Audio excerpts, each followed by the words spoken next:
비는 하루 종일 내리고 있었다. 여름 장마라기엔 너무 차갑고 가을 비라기엔 너무 무거운 비였다. 나는 서울 서부경찰서 강력팀 형사 서진우다. 그날 밤 내 걸려온 신고 전화는 평소와는 달랐다. 형사님, 여기에 사람이 죽어 있어요. 여자의 목소리는 떨리고 있었고 전화선 너머로 빗방울이 바닥에 부딪히는 소리가 들렸다. 위치는 마포구의 오래된 모텔가 대로변 뒤편 간판 불빛이 희미하게 깜박이는 곳이었다. 우리가 현장에 도착했을 때 모텔 주인은 얼굴이 하얗게 질려 있었다. 방 안에 피가 너무 많아요. 그는 우리를 302호로 안내했고 문을 열자마자 비릿한 냄새가 코를 찔렀다. 사람의 피 냄새는 독특하다. 쇠맛과 썩은 냄새가 섞여 한 번 맡으면 절대 잊을 수 없다. 피해자는 젊은 여성으로 보였다. 침대 위에 반쯤 누운 자세로 쓰러져 있었고 목에는 깊게 파인 자창이 보였다. 방 안은 정리된 듯 깔끔했다. 그러나 그 깔끔함이 오히려 이상했다. 대부분의 살인사건 현장은 엉망진창이다. 몸부림, 싸움, 발자국, 흩어진 물건. 그런데 여기는 피를 제외하면 마치 사람이 머무르지 않았던 방처럼 깨끗했다. 나는 장갑을 끼고 주변을 살폈다. 바닥에 떨어진 건 작은 머리카락 한 올, 그리고 휴지통 속 반쯤 찢어진 영수증 조각뿐이었다. 팀장님, 이건... 같은 팀의 형사 민호가 영수증을 집어들었다. 거기에는 레드와인 45,000원이라는 글씨와 결제 시간이 찍혀 있었다. 시간은 사망 추정 시각과 거의 일치했다. 용의자가 와인을 같이 마셨을 가능성이 높다. 나는 즉시 모텔 CCTV를 확인하러 내려갔다. 그러나 예상대로 CCTV 메모리는 사건 전날 이미 덮어쓰기 되어 있었다. 모텔 주인은 기계가 오래돼서 자동으로 지워진다고 변명했지만 그 말은 변명에 불과했다. 사건 당일 피해자는 SNS에서 알게 된 남자를 만나기로 했다고 친구에게 메시지를 남겼다. 그 메시지가 마지막이었다. 나는 피해자의 스마트폰을 분석팀에 넘기고 연락한 모든 사람의 목록을 확보했다. 그중 유독 눈에 띄는 한 계정이 있었다. 프로필 사진은 없는 계정, 대화는 지나치게 친절하고 세심했다. 그러나 그 세심함은 불편할 만큼 계산적이었다. 만나면 절대 후회 안 할 거예요. 그가 마지막으로 보낸 메시지였다. 우린 계정의 IP 추적을 시작했지만 그는 VPN을 사용하고 있었다. 흔적은 일본, 대만, 그리고 다시 서울로 이어졌다. 완벽한 흔적 지우기였다. 이런 건 아마추어의 솜씨가 아니다. 그는 이미 여러 번 이런 일 해본 사람의 움직임이었다. 비는 여전히 창밖에서 쏟아지고 있었고 모텔의 네온사인은 그 속에서 번지고 있었다. 나는 시신을 바라보며 속으로 중얼거렸다. 이놈 초보가 아니야. 그리고 이번이 처음이 아니겠군. 현장 감식팀이 시신을 수습하는 동안 나는 모텔 주인을 다시 불렀다. 그날 밤 이상한 손님 없었습니까? 그는 손을 떨며 고개를 저었다. 아니, 기억이 안 나요. 전 프런트에 오래 앉아있지도 않았고. 거짓말이었다. 모텔 주인의 눈빛은 분명 무언가를 숨기고 있었다. 하지만 증거가 없는 이상 그 자리에서 몰아붙일 수는 없었다. 우린 피해자의 휴대폰 기록을 근거로 마지막으로 연락한 남성 계정을 집중적으로 파기 시작했다. 계정 주인은 루카라는 닉네임을 쓰고 있었고 SNS 가입일은 6개월 전. 그러나 그 이전의 기록은 전혀 없었다. 민호가 고개를 갸웃했다.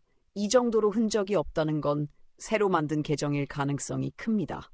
나는 대답 대신 그가 보낸 모든 메시지를 다시 읽었다. 문장 하나하나가 기계적으로 깔끔했고 맞춤법 실수조차 없었다. 감정은 최소한으로 드러내며 상대방의 경계심을 서서히 무너뜨리는 방식이었다.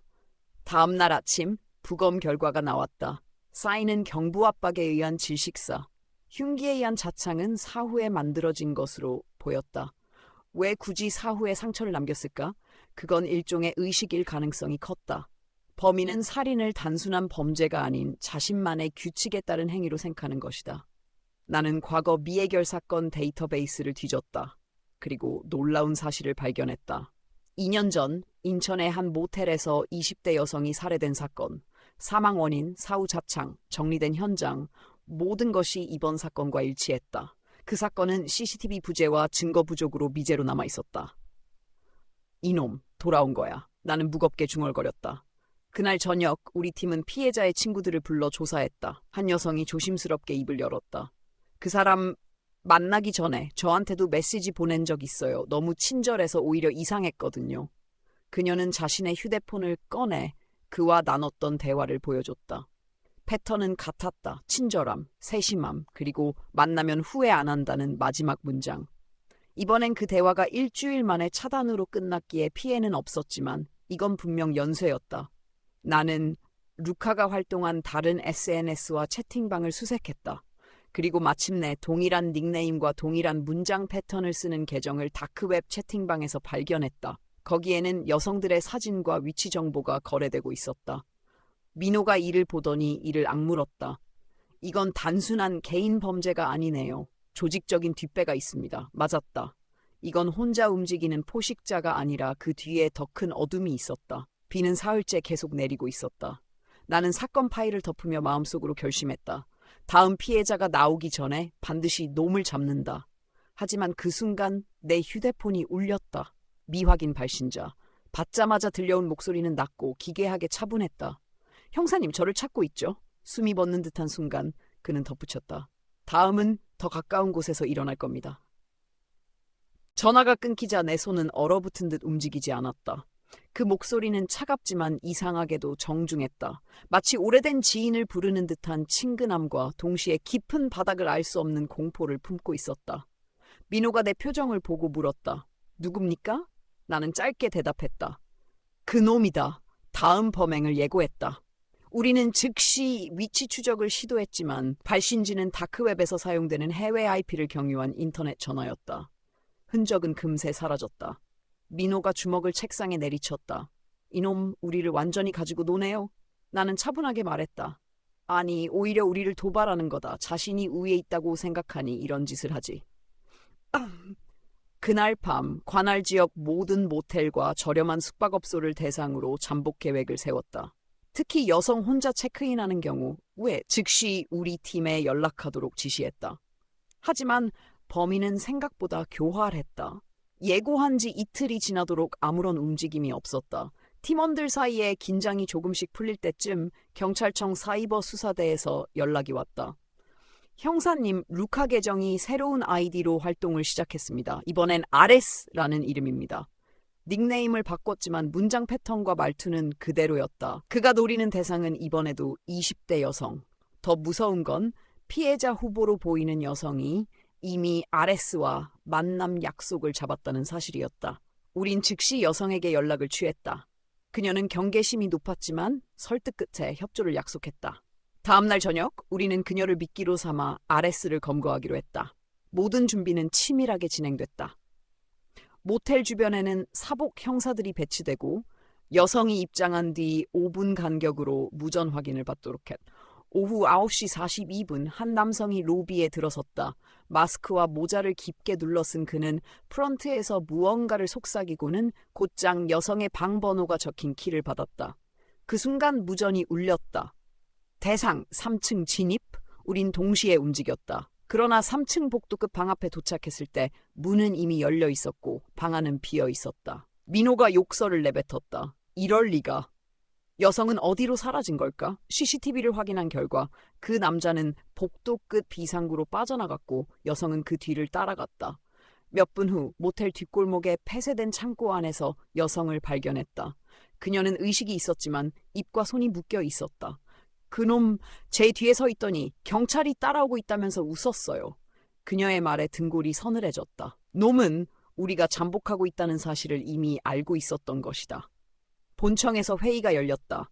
분명 내부 정보가 새고 있었다. 그렇지 않다면 놈이 잠복을 이렇게 쉽게 피할 수 없었다. 내부 첩자 가능성 배제 못합니다. 내 말에 회의실 공기가 싸늘해졌다. 우리는 조사 범위를 넓혀 사건 발생 전후로 숙박업소 예약 정보, 경찰 내 보고 체계, 심지어 팀원들의 통화 기록까지 확인하기로 했다. 그러던 중 사이버 수사대에서 새로운 자료를 넘겨왔다. 아레스가 활동하는 다크웹 채팅방 중 하나에서 다음 사냥은 경찰 코앞에서 하겠다는 메시지가 포착된 것이다. 놈은 단순히 피해자를 노리는 게 아니라 우리 수사팀 자체를 게임판 위 말처럼 취급하고 있었다. 나는 민호에게 조용히 말했다. 다음 판은 우리가 판을 짜자. 놈이 좋아하는 조건 우리가 만들어주고 그 안에서 덮친다. 그 계획은 위험했지만 달리 선택지가 없었다.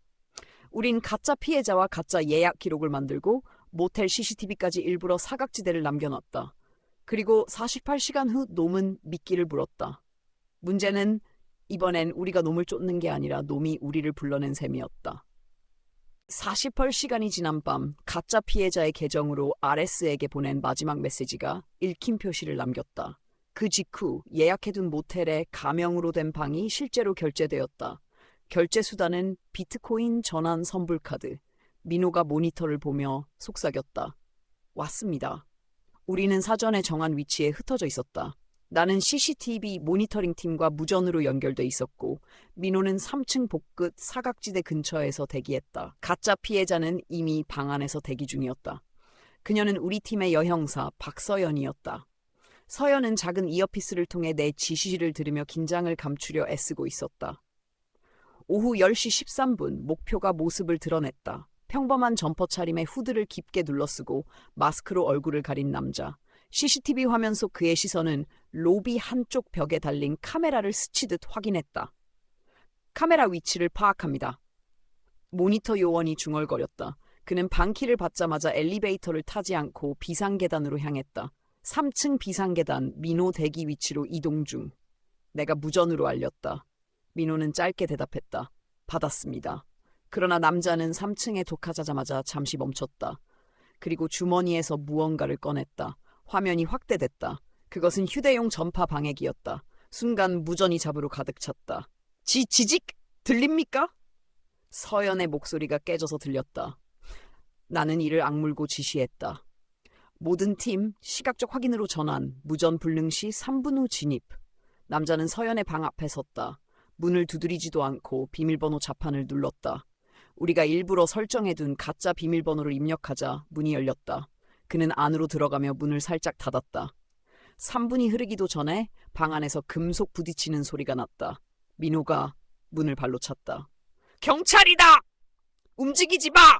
방 안에는 예상과 달리 2명의 남자가 있었다. 첫 번째 남자는 우리가 쫓던 RS로 보였고 두 번째는 전혀 모르는 얼굴이었다. 더 놀라운 건 그 2명 모두 마스크를 쓰고 있었다는 점이었다. 민호와 다른 형사들이 첫 번째 남자를 제압하는 사이 두 번째 남자는 창문으로 몸을 날렸다. 3층 높이에서 떨어졌지만 그는 곧바로 일어나 골목으로 달아났다. 나는 무기를 들고 뒤를 쫓았다. 비 내린 골목길은 미끄러웠다. 그 남자는 믿기 힘든 속도로 달리며 미리 지리를 꿰고 있는 듯 골목과 골목 사이를 빠져나갔다. 몇 분 후 그는 어두운 창고 안으로 사라졌다. 나는 창고 문을 열고 안으로 들어갔다. 안은 깜깜했고 곰팡이 냄새가 코를 찔렀다. 그 순간 뒤에서 차가운 금속이 내 목덜미에 닿았다. 형사님 너무 성급하시네. 낯선 목소리가 귓가를 스쳤다. 나는 천천히 손을 들었다. 넌 누구지? RS의 공범인가? 그는 웃음을 흘렸다. 공범? 아니, 난 그를 지켜보는 사람이지. 형사님처럼. 그 말이 끝나자마자 그의 손에 들린 물체가 내 목에서 떨어졌다. 그것은 칼이 아니라 녹음기였다. 이 사건 표면만 보면 절대 못 잡아요. 더 깊이 들어가야 합니다. 그리고 그는 그림자 속으로 사라졌다. 창고 밖으로 나왔을 때 이미 지원팀이 도착해 있었다. 민호가 헐떡이며 물었다. 잡았습니까? 나는 고개를 저었다. 아니, 그보다 더 큰 판이 있는 것 같다. 그날 밤 RS로 추정되는 남자는 조사실로 옮겨졌다. 그러나 지문, DNA, 심지어 얼굴 인식 결과까지도 데이터베이스와 일치하지 않았다. 마치 신분 자체가 없는 사람처럼. 다음 날 아침 내 책상 위에 작은 봉투가 놓여 있었다. 봉투 안에는 USB 하나와 메모가 들어있었다. 메모에는 단 한 줄만 적혀 있었다. 다음 피해자는 이미 선택됐다. USB를 컴퓨터에 연결하기 전 나는 잠시 숨을 고르며 창문 밖을 바라봤다. 비가 그친 서울 하늘은 유난히 탁했다. USB 안에는 영상 파일 하나와 암호화된 폴더 하나가 있었다. 영상 파일을 재생하자 어두운 방 안에서 누군가 카메라를 향해 의도적으로 움직이고 있었다. 그 인물은 가면을 쓰고 있었고 가면 위에 낡은 모자까지 눌렀었다. 목소리는 변조돼 있었지만 단어 하나하나가 차갑게 박혔다. 당신들이 잡은 사람은 미끼에 불과합니다. 진짜 사냥꾼은 아직 자유롭죠. 그리고 다음 사냥은 이미 시작됐습니다. 민호가 이를 악물었다. 완전히 우리를 가지고 노는군요? 나는 암호화된 폴더를 열기 위해 분석팀을 불렀다. 30분 뒤 암호가 풀렸고 그 안에는 사진 여러 장이 있었다. 모두 여성들의 얼굴 사진이었고 각 파일명에는 날짜가 적혀 있었다. 가장 최근의 날짜는 이번 주 금요일이었다. 그리고 사진 속 여자는 내가 몇 달 전 다른 사건에서 구해준 피해자였다. 그녀는 현재 신변보호 프로그램 하에 비밀 거주지에서 살고 있어야 했다. 즉시 신변보호팀에 연락했지만 그녀는 이미 거주지를 이탈한 상태였다. 마지막 확인된 모습은 집 근처 편의점 CCTV에 찍혀 있었고 그녀의 옆에는 모자를 쓴 남자가 있었다. 얼굴은 보이지 않았지만 목에 문신이 보였다. 그 문신은 어젯밤 창고에서 나를 붙잡았던 남자의 것이었다. 그놈이 일부러 우리에게 경고를 한 건가? 민호가 물었다. 나는 고개를 저었다. 아니, 그건 경고가 아니라 초대장일지도 모른다. 그날 오후 우리는 피해자의 핸드폰 위치를 추적했다. 신호는 서울 외곽의 폐허가 된 놀이공원에서 끊겼다. 한때 가족들이 웃음소리를 남겼던 곳이었지만 지금은 부서진 놀이기구와 잡초만이 남아있었다. 놀이공원 입구에는 낡은 풍선이 매달려 있었고 바람에 이리저리 흔들렸다. 입구를 지나자 멀리서 음악이 들렸다. 낡은 오르골에서 흘러나오는 멜로디였다. 그 소리를 따라가자 버려진 회전목마 앞에 의자가 하나 놓여 있었다. 의자 위에는 피해자의 핸드폰이 있었다. 화면에는 실시간 영상 통화가 연결돼 있었고 화면 속에는 피해자가 의자에 묶인 채 울고 있었다. 그녀 뒤에는 또 다른 인물이 서 있었다. 가면을 쓴 남자가 칼을 들고 우리를 바라보고 있었다. 형사님들 시간을 맞출 수 있을까요? 그는 마치 게임을 제안하듯 말했다. 30분 안에 이곳을 찾으면 그녀는 살아요. 못 찾으면 여기서 끝이죠. 영상은 끊겼다. 우리는 즉시 놀이공원을 샅샅이 뒤지기 시작했다. 하지만 놀이공원은 생각보다 넓었고 곳곳이 붕괴되어 있었다. 이상하게도 우리의 위치를 이미 꿰뚫고 있는 듯한 감시 느낌이 들었다. 곳곳에 숨겨진 CCTV와 드론이 우리를 지켜보고 있었다. 민호가 손전등으로 어두운 복도를 비췄다. 그 순간 천장에서 무언가가 떨어졌다. 피가 묻은 인형이었다. 그리고 인형의 뱃속에서 알람이 울렸다. 남자의 목소리가 스피커로 흘러나왔다. 20분 남았습니다.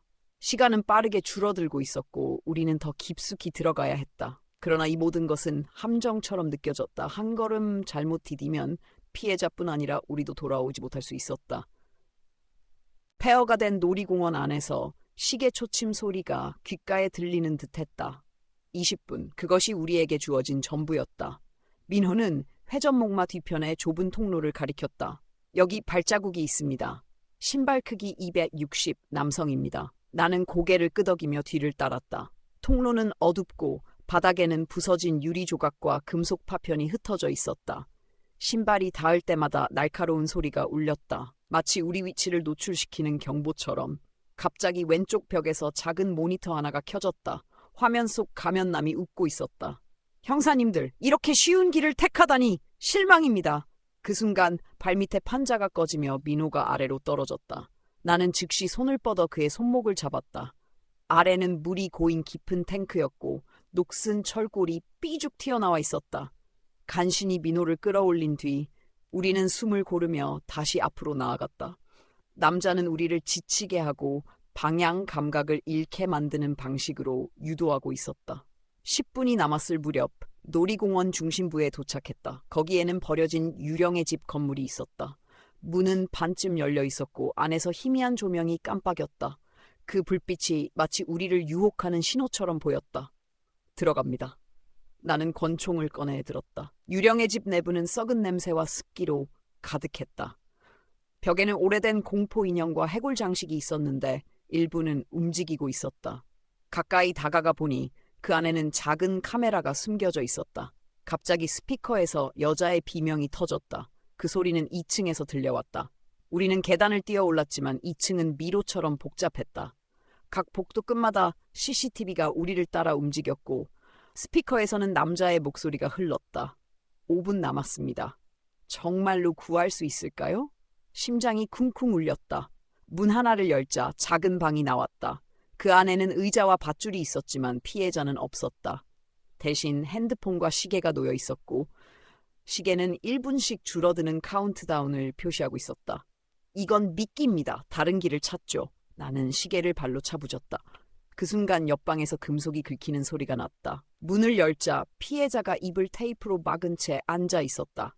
그러나 그녀 옆에는 시한폭탄처럼 보이는 장치가 있었다. 민호가 조심스럽게 장치를 확인했다. 가짜입니다. 배터리 연결 안 되어 있어요. 우리가 피해자를 풀어주는 순간 스피커에서 남자의 마지막 말이 들렸다. 형사님들, 이번 판은 당신들의 승리군요.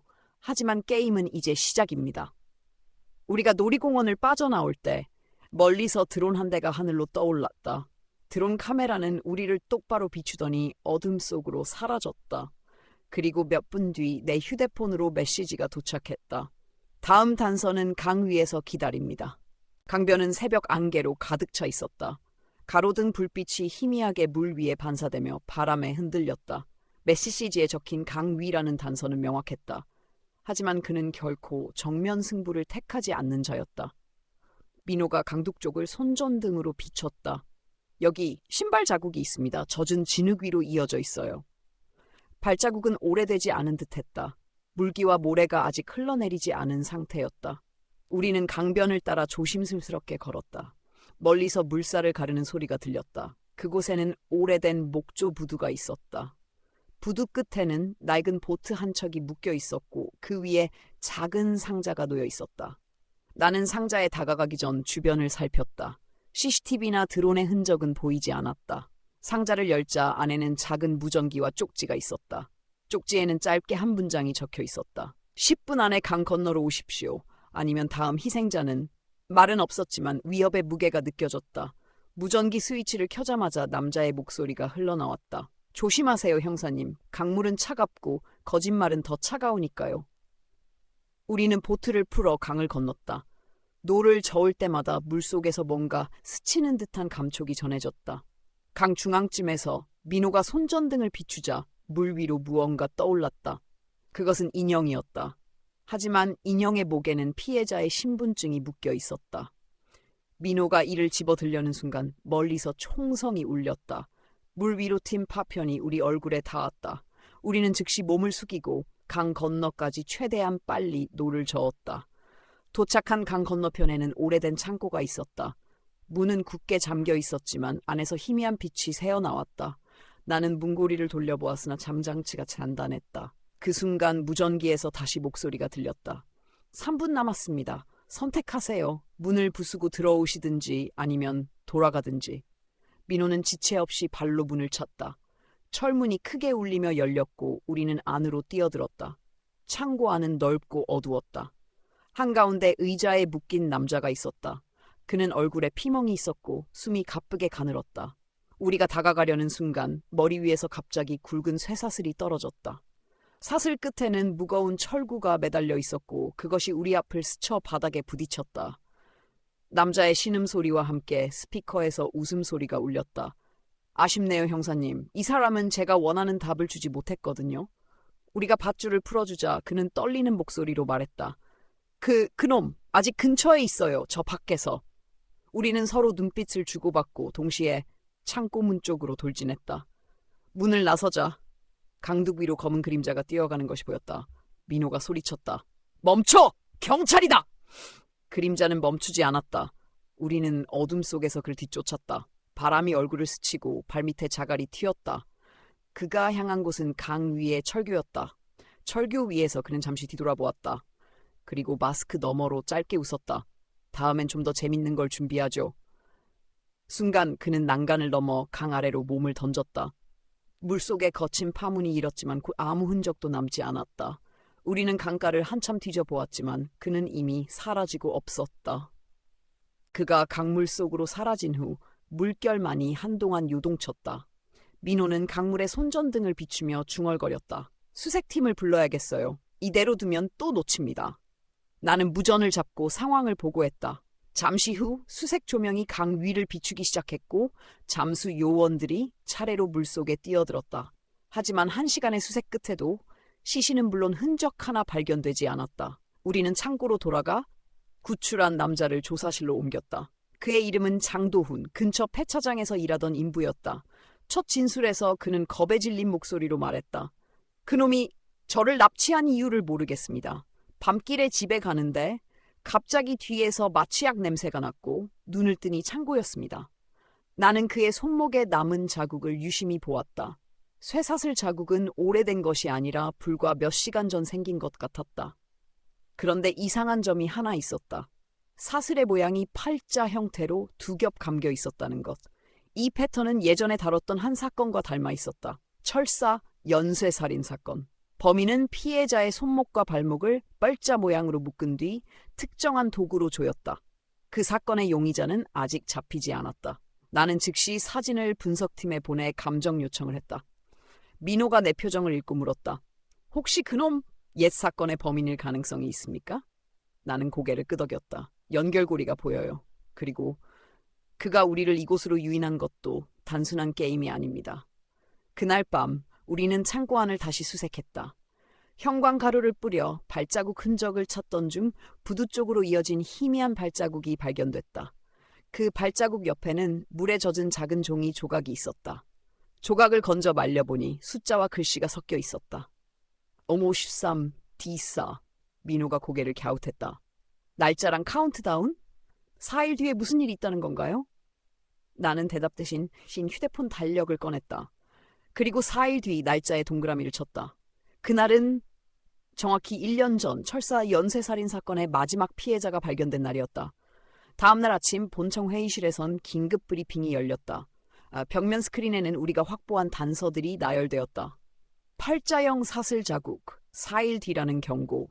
피해자의 신분증을 이용한 도발 수사과장이 심각한 표정으로 말했다. 그놈은 돌아왔습니다. 이번엔 우리를 상대로 게임을 벌이는 겁니다. 남은 시간은 단 4일, 그 안에 잡아야 합니다. 우리는 팀을 나눠 움직였다.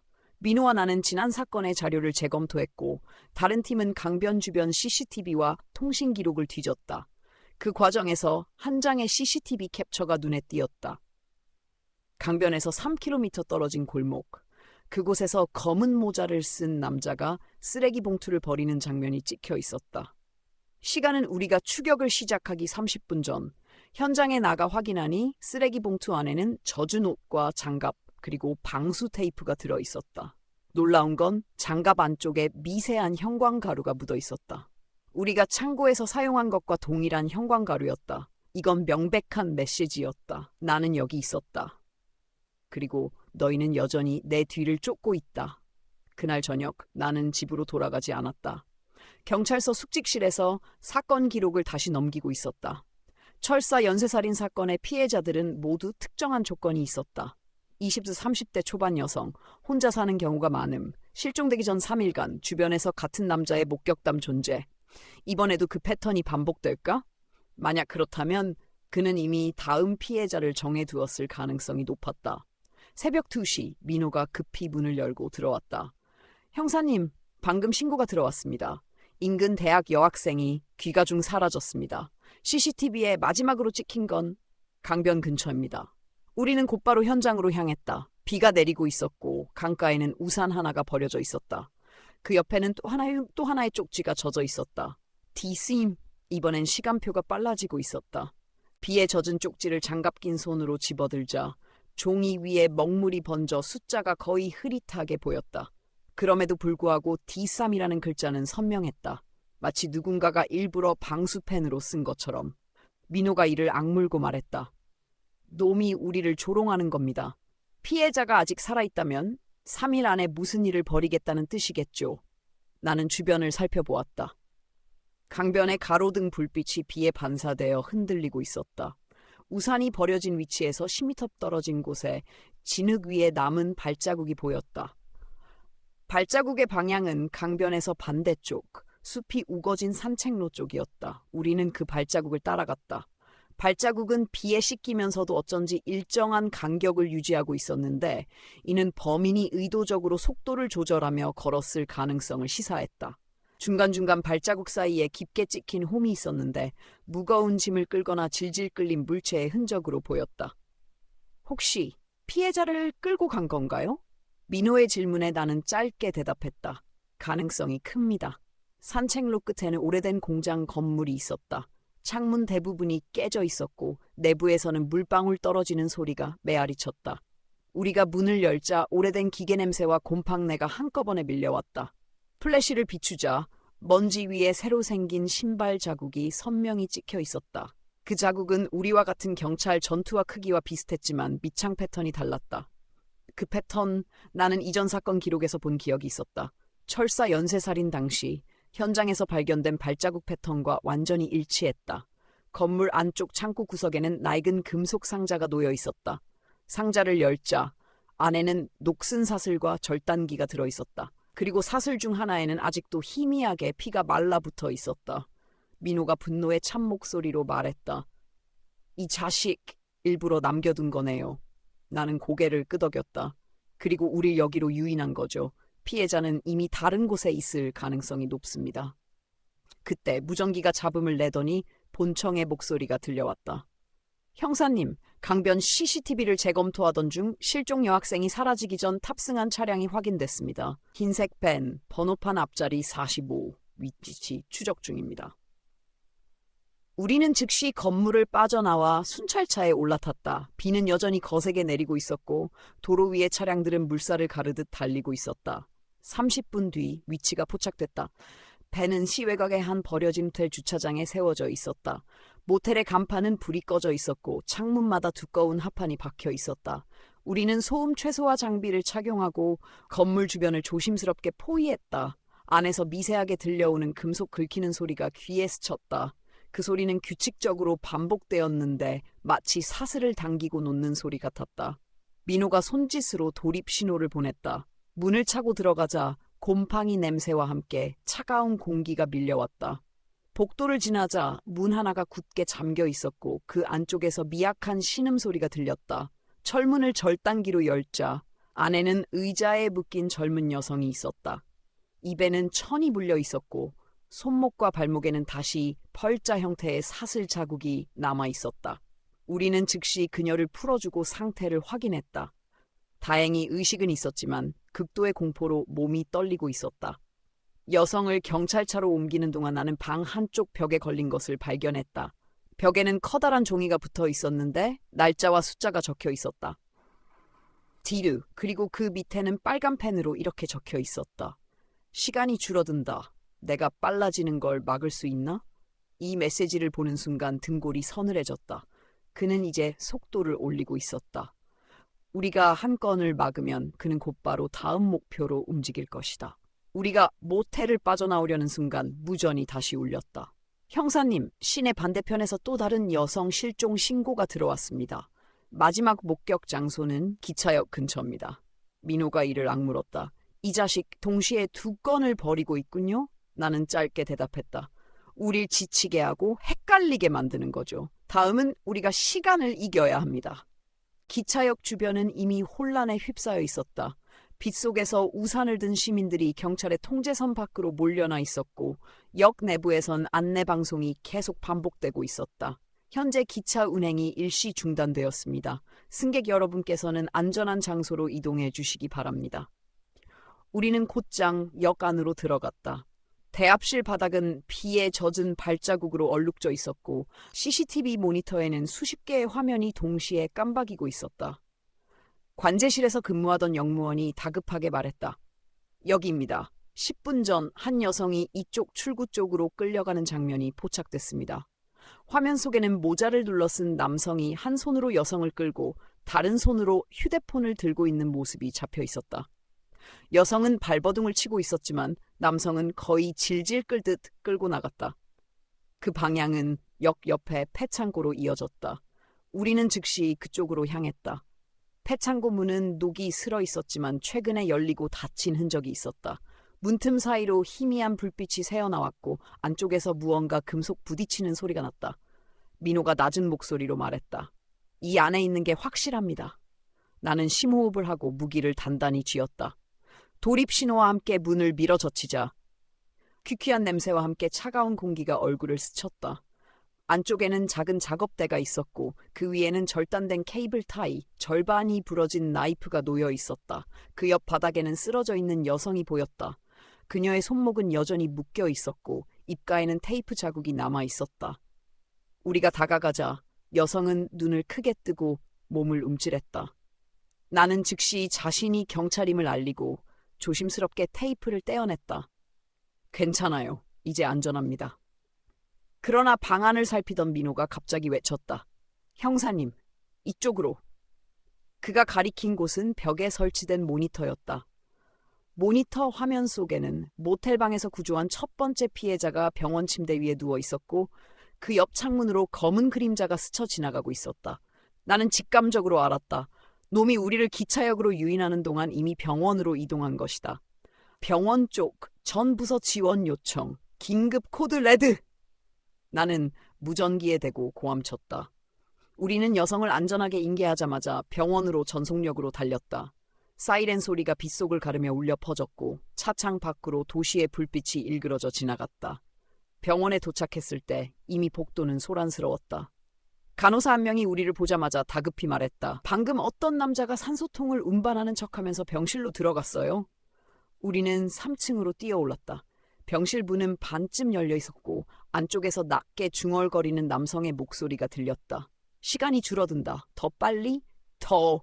문을 박차고 들어가자 검은 모자를 쓴 남자가 주사기를 들고 피해자 쪽으로 서 있었다. 그 순간 그는 우리를 보자마자 창문 쪽으로 몸을 날렸다. 잡아! 민호가 외쳤다. 나는 본능적으로 그의 팔을 붙잡았지만 그는 비에 젖은 창틀을 이용해 몸을 비틀며 빠져나갔다. 밖은 병원 옆 주차장. 그는 그대로 지상으로 뛰어내렸다. 우리는 뒤따라 창문을 넘어섰다. 지상에 착지하자 그는 이미 주차장을 가로질러 도로로 뛰고 있었다. 비에 젖은 아스팔트 위에서 발소리가 날카롭게 튀었다. 100m쯤 쫓았을 때 그는 골목으로 몸을 숨겼다. 그러나 그 순간 골목 끝에서 오토바이 엔진 소리가 울리더니 누군가 그를 태우고 사라졌다. 민호가 숨을 헐떡이며 말했다. 동업자 있었군요. 나는 이를 악물었다. 이제 시간이 아니라 놈들의 게임이 시작된 거야. 그날 새벽 강력 3팀 사무실은 조용했지만 공기 속에는 팽팽한 긴장감이 흘렀다. 밤새 비가 내린 탓에 창밖의 도시는 희미한 안개 속에 잠겨 있었고 컴퓨터 모니터 불빛만이 어둠을 깨고 있었다. 나는 책상 위에 흩어진 사진과 사건 보고서를 한 장씩 넘기고 있었다. 모두 이번 연쇄 납치 사건의 피해자들이었다. 그들의 공통점은 명확했다. 젊은 여성, 비슷한 체형, 그리고 사건 직전 휴대폰 위치가 모두 특정 반경 안에서 사라졌다는 것. 민호가 커피를 들고 들어오며 말했다. 형사님, CCTV 분석팀에서 연락 왔습니다. 오토바이 번호판이 일부 포착됐대요. 우리는 즉시 모니터를 켰다. 화면 속에는 어젯밤 병원에서 도주한 범인이 탑승한 오토바이가 보였다. 번호판 일부가 진흙으로 가려져 있었지만 3가오가라는 숫자와 글자가 명확히 찍혀 있었다. 지역 추적 가능하겠군. 나는 곧바로 교통관리센터에 연락을 넣었다. 1시간 뒤 첫 번째 정보가 도착했다. 해당 번호판과 일치하는 차량은 최근 3차례 모두 서부 산업단지 인근에서 목격되었다는 것. 그곳은 오래된 창고와 공장들이 밀집한 지역으로 사람들의 발길이 뜸하고 밤에는 불빛 하나 없이 어두운 곳이었다. 민호가 지도를 가리키며 말했다. 이곳이면 피해자들을 옮기고 은신하기에 최적이죠. 우리는 즉시 출동 준비를 했다. 차 안에서 나는 무전을 들으며 머릿속으로 상황을 정리했다. 이번에 놓치면 다음 피해자는 아마도 더 이상 생각을 이어가기 싫었다. 산업단지 입구에 도착했을 때 이른 아침의 거리는 이미 텅 비어 있었다. 부서진 가로등, 쓰레기 봉투가 바람에 굴러다니는 소리만이 공간을 채웠다. 우리는 차를 세우고 걸어서 내부로 진입했다. 발걸음마다 물웅덩이가 튀었고 녹슨 철문들이 바람에 덜컹거렸다. 그러다 멀리서 금속이 끌리는 소리가 들려왔다.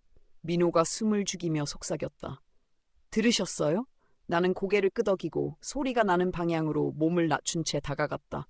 소리가 멈춘 순간 우리는 벽 모퉁이 뒤에서 몸을 숨겼다.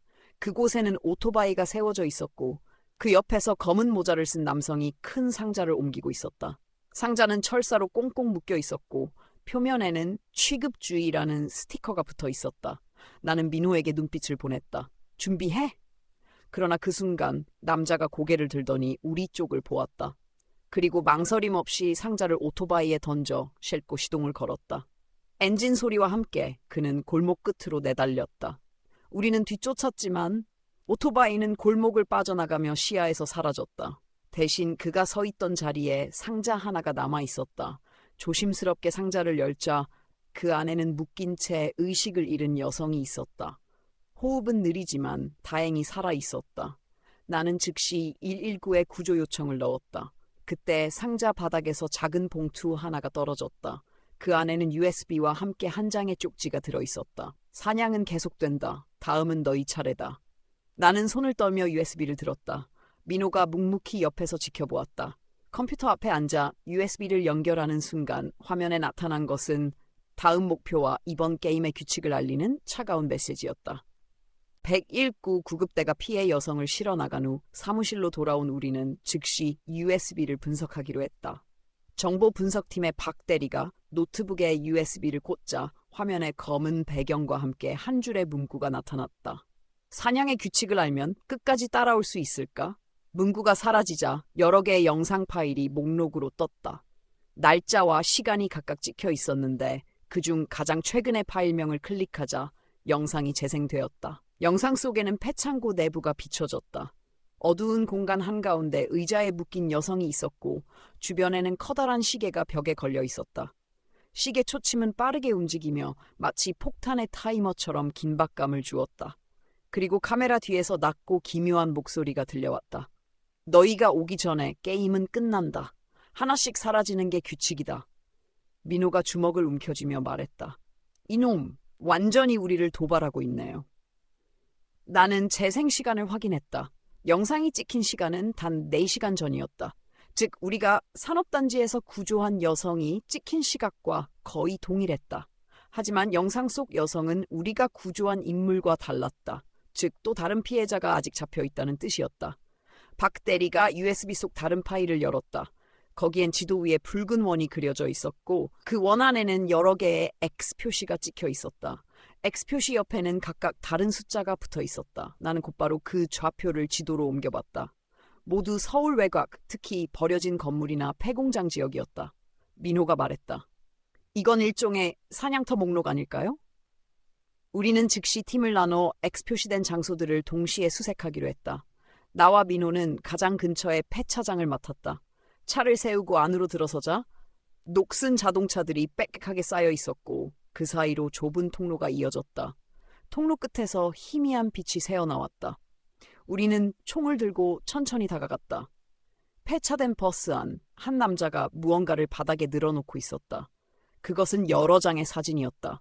모두 피해자들의 얼굴 사진, 그리고 우리가 사건 현장에서 찍힌 모습까지 있었다. 그가 뒤돌아보자 얼굴에는 흰 가면이 씌워져 있었다. 마치 사냥꾼의 표정을 흉내낸 듯 웃고 있었다. 멈춰! 경찰이다! 내가 외치자 그는 사진을 집어던지고 버스 뒤쪽 문으로 뛰어내렸다. 우리는 즉시 뒤쫓았지만 폐차장 구조가 미로처럼 얽혀있어 시야를 잃었다. 그 대신 바닥에 떨어진 무전기 하나를 발견했다. 무전기 스피커에서는 익숙한 목소리가 들려왔다. 남은 시간 3시간. 우리는 무전기를 분석팀에 넘겼다. 전파 추적 결과 신호는 끊겼지만 마지막 발신 위치는 한강 북쪽의 폐수 처리장이었다. 그곳은 수년 전 화재로 문을 닫았고 지금은 접근 금지 구역으로 남아 있었다. 다음 목적지는 거기군. 나는 총을 점검하며 말했다. 시간은 빠르게 줄어들고 있었고 사냥꾼은 여전히 우리를 조롱하고 있었. 민호가 단호하게 말했다. 형사님, 이번엔 놓치면 안 됩니다. 준비되셨죠? 나는 고개를 끄덕이며 무전기를 들었다. 전팀 폐수 처리장 경계 강화. 이번 사냥의 끝을 보자. 밖으로 나서자 새벽 안개가 짙게 깔려 있었고 한강 너머로 희미한 도시 불빛이 흔들렸다. 우리의 심장은 지금 막 시작된 마지막 추적을 향해 빠르게 뛰고 있었다. 폐수 처리장에 도착했을 때 이미 해가 지고 있었다. 건물은 검게 그을린 흔적이 남아 있었고 바람이 불 때마다 금속 구조물에서 삐걱거리는 소리가 났다. 주변에는 경고 표지판과 녹슨 철조망이 있었지만 곳곳이 찢겨져 있었다. 누군가 자주 드나든 흔적이었다. 민호가 철조망 틈새를 가리키며 속삭였다. 여기다. 발자국도 남아있네요. 우리는 무전으로 다른 팀과 연락을 끊고 조용히 안으로 들어갔다. 사냥꾼이 만약 우리 움직임을 알고 있다면 대규모 인원보다 소수로 접근하는 것이 유리했다. 건물 내부는 축축한 냄새와 곰팡이로 가득했다. 바닥에는 오래된 케이블, 부서진 기계 부품, 그리고 희미하게 빛나는 CCTV 렌즈가 보였다. 나는 본능적으로 총구를 올리고 말했다. 우릴 보고 있군. 그 순간 스피커에 닿고 왜곡된 목소리가 울려 퍼졌다. 환영합니다. 마지막 사냥터에 온 것을. 목소리와 동시에 여러 방향에서 기계음이 들렸다. 벽과 천장 곳곳에서 철문이 닫히는 소리가 연속적으로 울렸고 건물 내부의 통로가 차단되기 시작했다. 우리는 재빨리 남은 출구를 찾기 위해 움직였다. 그러나 불빛이 켜지며 중앙홀 쪽에서 강한 조명이 우리 쪽을 비췄다. 그곳에는 의자에 묶인 여성이 있었고 그녀의 입은 테이프로 막혀 있었다. 발밑에는 타이머가 설치되어 있었고 남은 시간은 52722. 민호가 뛰어가려는 순간 천장 위에서 뭔가 떨어졌다. 쇠사슬이었다. 순식간에 그의 다리를 감싸며 당겨 올리더니 그는 허공에 매달렸다. 젠장. 나는 즉시 사슬을 자르려 했지만 머리 위에서 사냥꾼의 가면이 불쑥 나타났다. 그는 나를 노려보며 짧게 웃었다. 둘 다 구하고 싶다면 규칙을 지켜야 해. 규칙은 간단했다. 여성을 구하려면 3개의 자물쇠를 풀어야 한다. 각 자물쇠의 열쇠는 건물 3구역에 숨겨져 있었다. 문제는 그 구역마다 함정이 설치되어 있다는 점이었다. 나는 민호를 잠시 두고 첫 번째 구역으로 향했다. 낡은 퍼프실 문을 열자 안은 물이 허리까지 차 있었고 전선이 물 위에 떠다니고 있었다. 감전 위험이 분명했다. 조심스럽게 기계 위를 발판 삼아 앞으로 나아갔다. 구석에서 녹슨 상자를 발견했고 그 안에 첫 번째 열쇠가 있었다. 그러나 상자를 들자마자 경보음이 울렸다. 물 위로 작은 전류가 퍼지기 시작했고 나는 즉시 점프하여 문 밖으로 몸을 던졌다. 숨을 고를 틈도 없이 두 번째 구역인 화학물질 저장소로 향했다. 문을 열자 매캐한 냄새가 코를 찔렀다.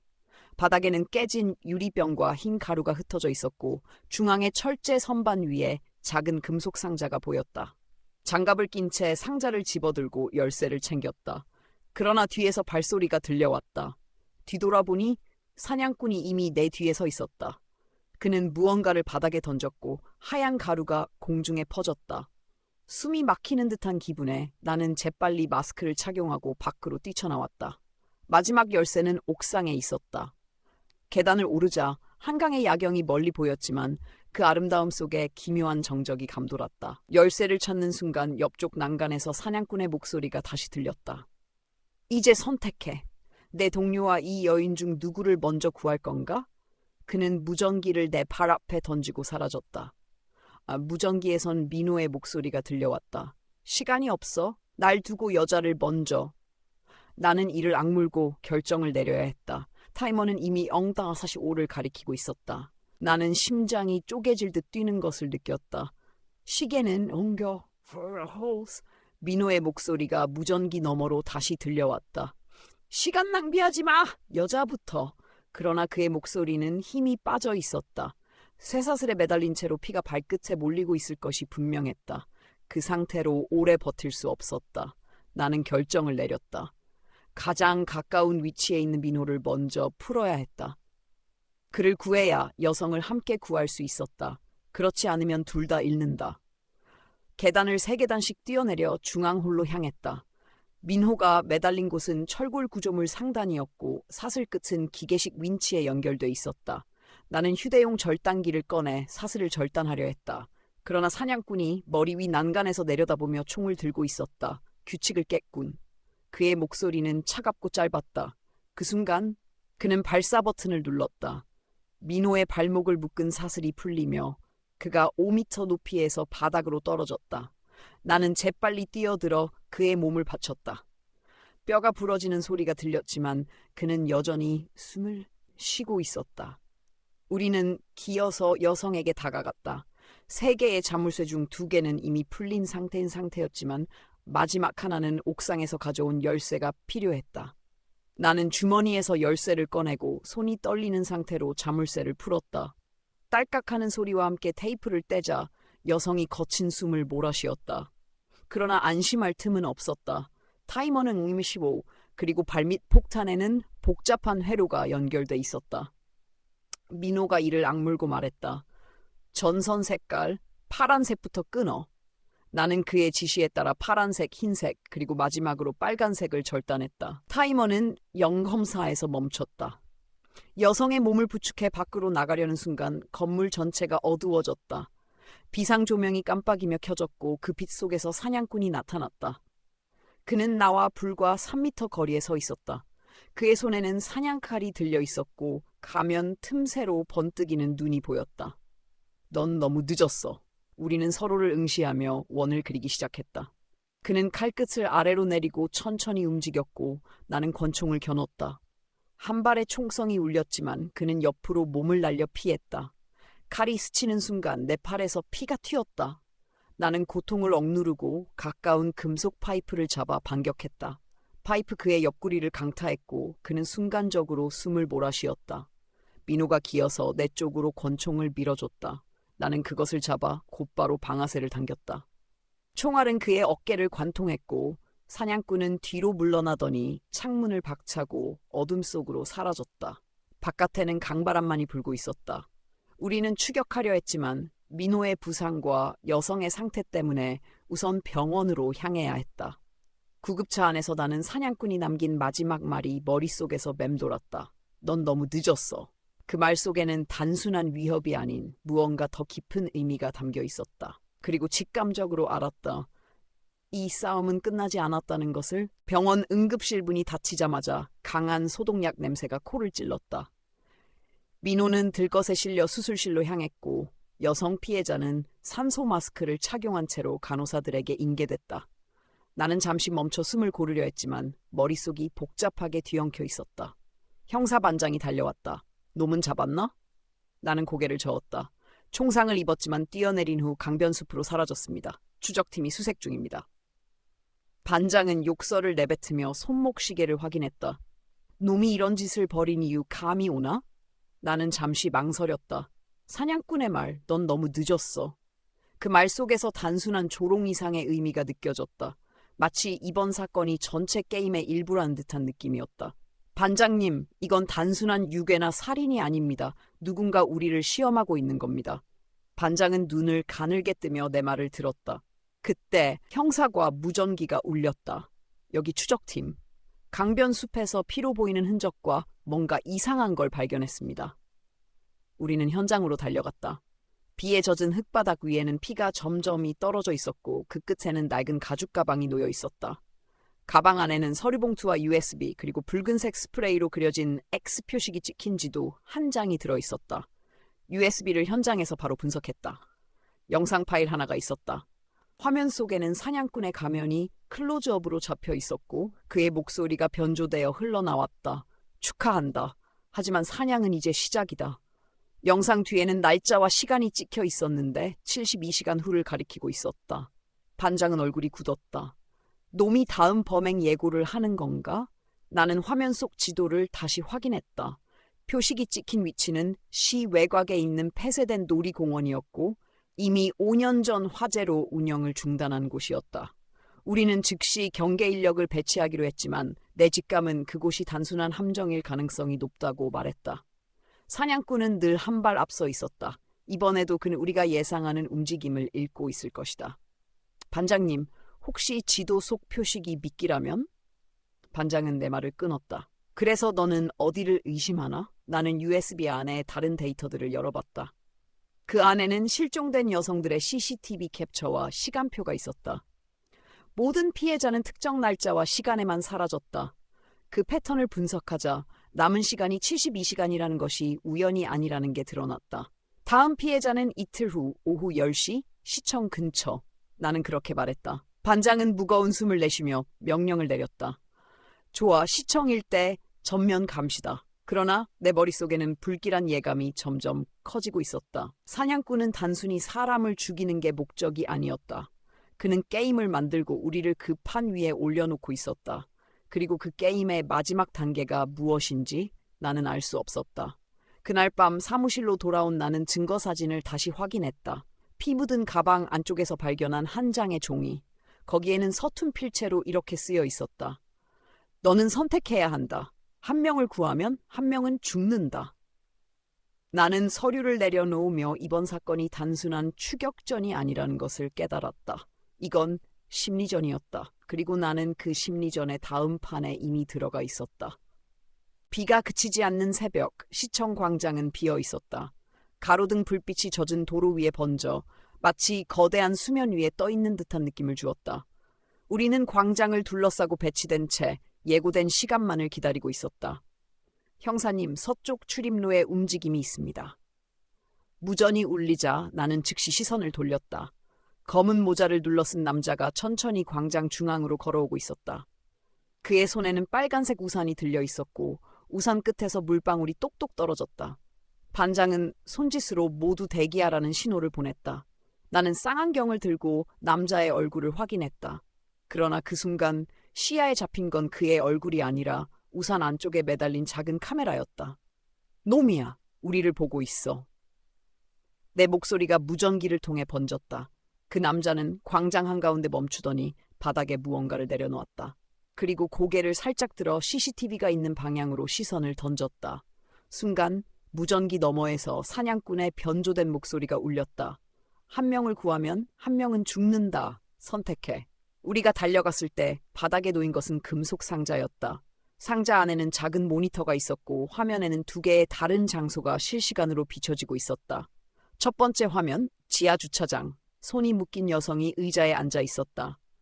두 번째 화면, 버려진 공장, 천장에서 매달린 남자가 있었다. 타이머는 59분을 가리키며 카운트다운을 시작했다.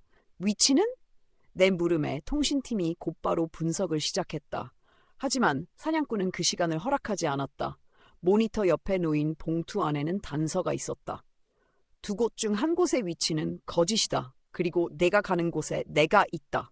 우리는 두 팀으로 나눴다. 나는 주차장 쪽을 맡았고 반장은 공장으로 향했다. 차 안에서 나는 GPS와 CCTV 경로를 동시에 확인하며 속도를 높였다. 빗방울이 유리창에 부딪히는 소리가 점점 거칠어졌다. 주차장에 도착했을 때 그곳은 비어 있었다. 의자도 여성도 없었다. 대신 바닥에는 핏자국과 함께 사냥꾼의 가면이 놓여 있었다. 너는 또 늦었다. 스피커에서 그의 목소리가 흘러나왔다. 무전이 터졌다. 여기 반장. 여기 반장. 공장에 폭탄이 설치돼 있다. 피해자를 구했지만 타이머가. 그리고 곧 멀리서 폭발음이 울렸다. 붉은 불길이 어둠을 찢으며 하늘로 솟구쳤다. 나는 주먹을 꽉 쥐었다. 이번에도 그는 우리보다 한 발 앞서 있었다. 폭발 직후 나는 본능적으로 차 문을 열고 뛰쳐나갔다.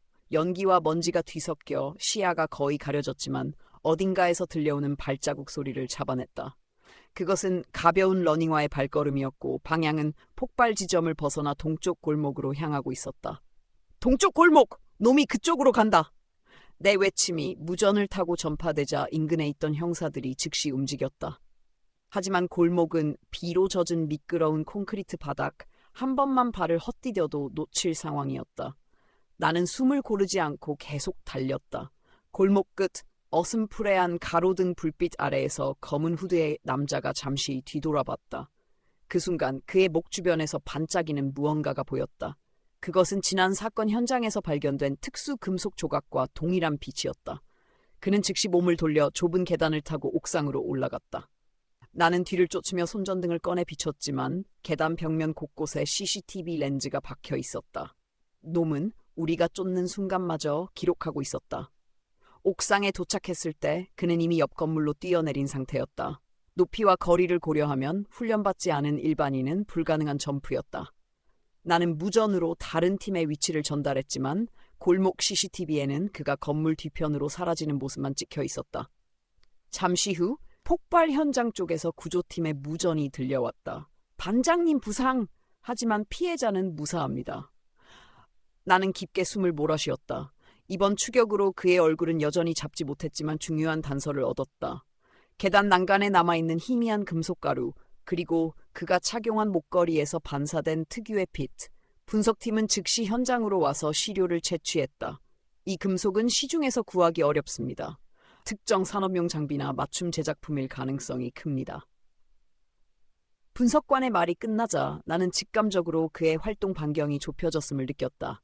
그러나 본청의 수사 브리핑에서 새로운 영상이 공개됐다. 폭발 10분 전 광장 반대편의 상가 CCTV에 찍힌 장면이었다. 한 남자가 가면을 손에 쥔 채 전화를 받고 있었고 목소리는 잡히지 않았지만 입 모양은 이렇게 읽혔다. 계획대로 진행 중입니다. 그 영상 속 남자는 과거 연쇄실종 사건의 용의자였지만 증거 불충분으로 풀려났던 자였다. 이번 사건과의 연결고리가 명확해지고 있었다. 나는 브리핑이 끝나자마자 반장 대신 지휘를 맡았다. 첫 번째 목표, 금속가루 출처 추적. 두 번째 목표, 용의자의 과거 동선과 현재 알리바이 검증. 며칠 뒤 금속가루 분석 결과가 나왔다. 그것은 군수 장비 내부에 사용되는 희귀 합금이었다. 그리고 국내에서 이 합금을 취급하는 업체는 단 3곳뿐이었다. 이제 놈의 숨을 조일 차례다. 나는 자료를 정리하면 전을 준비했다. 새벽 4시 30분 회색빛 안개가 도심을 덮고 있었다. 우리는 무전기의 마지막 주파수를 맞추며 출동 준비를 마쳤다. 목표는 한 공업단지 끝에 위치한 소규모 금속 가공업체였다. 겉보기엔 평범한 하청 공장이었지만 희귀 합금 취급 허가를 가진 3곳 중 하나였다. 차량이 멈추자 나는 팀원들에게 손신호를 보냈다. 비상 진입. 목표는 내부 작업실과 지하 창고다. CCTV부터 차단해. 문을 강제로 열고도 들어가자 특유의 금속 냄새와 기계 오일이 코를 찔렀다. 어둠 속에서 기계의 전원이 꺼져 있었지만 한 구석에만 미세한 불빛이 깜빡이고 있었다. 우리가 다가가자 한 남자가 놀란 표정으로 몸을 일으켰다. 그는 작업복을 입고 있었지만 뒷주머니에는 공장 관계자가 사용할 수 없는 군용 장비 접근 카드가 꽂혀 있었다. 여기서 뭐 하시는 겁니까? 허가 없이는! 그의 말이 끝나기도 전에 나는 카드와 작업복에 묻은 금속가루를 채취했다. 현장 감식관이 낮은 목소리로 말했다. 이 입자, 폭발 현장에서 발견된 합금과 일치합니다. 그 순간 남자의 얼굴이 굳어졌다. 나는 그를 제압하라는 신호를 보냈다. 수갑이 채워지는 동안 그는 짧게 웃으며 중얼거렸다. 그 사람은 벌써 여기 없어. 우리는 즉시 지하 창고로 향했다. 두꺼운 철문을 열자 안에는 대형 금속 케이스들이 줄지어 있었고 일부는 열려 있었다. 안에는 폭발 장치 부품과 특수 제작된 목걸이 줄이 들어 있었다. 그 줄의 재질과 색깔은 우리가 골목에서 목격한 그 빛과 완전히 같았다.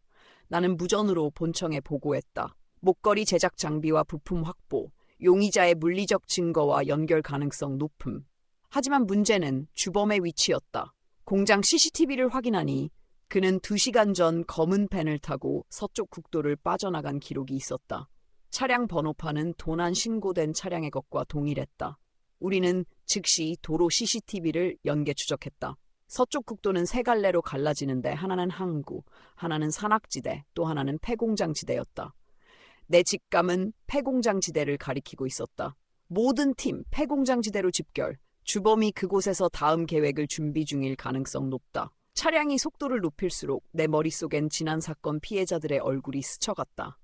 그가 단순한 폭발범이 아니라 연쇄 범행을 설계하는 자임이 분명했다. 폐공장 지대에 도착했을 때 공기는 이상하게도 전기 타는 냄새와 화약 냄새가 섞여 있었다. 멀리서 깜빡이는 불빛이 보여 우리는 전술 조명을 켜고 접근했다.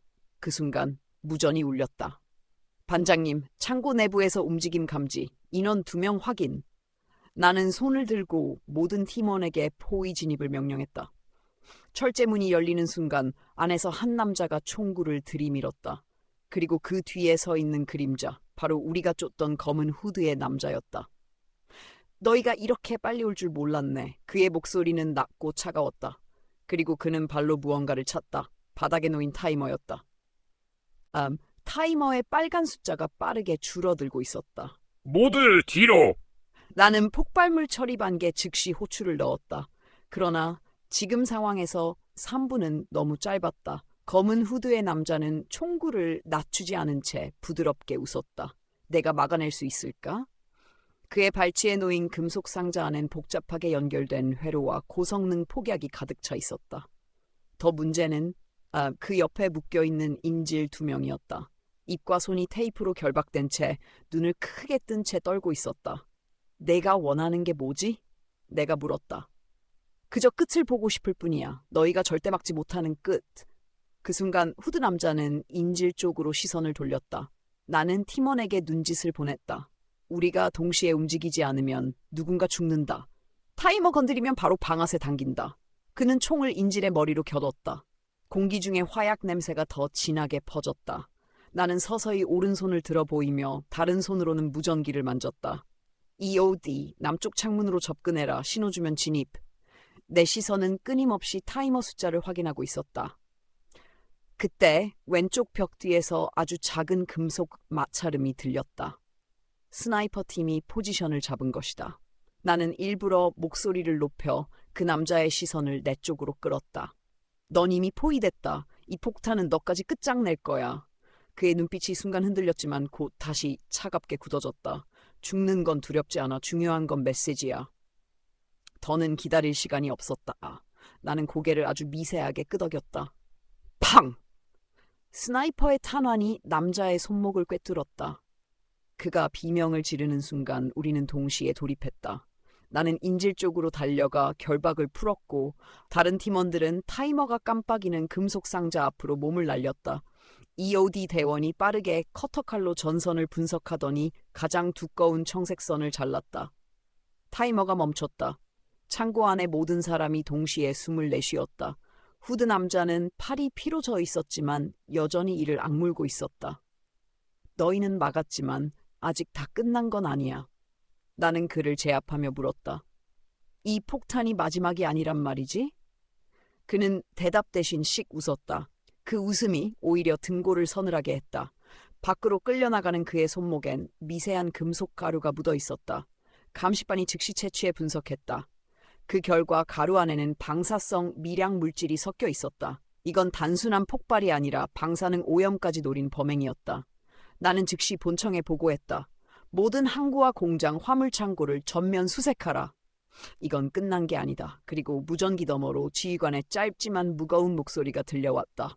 다른 폭탄이 이미 설치됐을 가능성이 크다. 타겟은 도심이다. 본청에서 즉시 도심 전역의 CCTV 분석이 시작됐다. 우리 팀은 폭발물 처리반과 합류해 가장 가능성이 높은 위치를 좁혀갔다. 첫 번째 후보지는 대형 지하철 환승역, 두 번째는 대규모 쇼핑몰의 지하 주차장. 둘 다 평일 오후라면 수천 명이 몰리는 곳이었다. 무전이 울렸다. 지하철역 CCTV에서 수상한 차량 발견. 15분 전 검은 밴이 화물구역으로 진입 후 나오지 않음. 나는 즉시 차량 번호를 조회했다.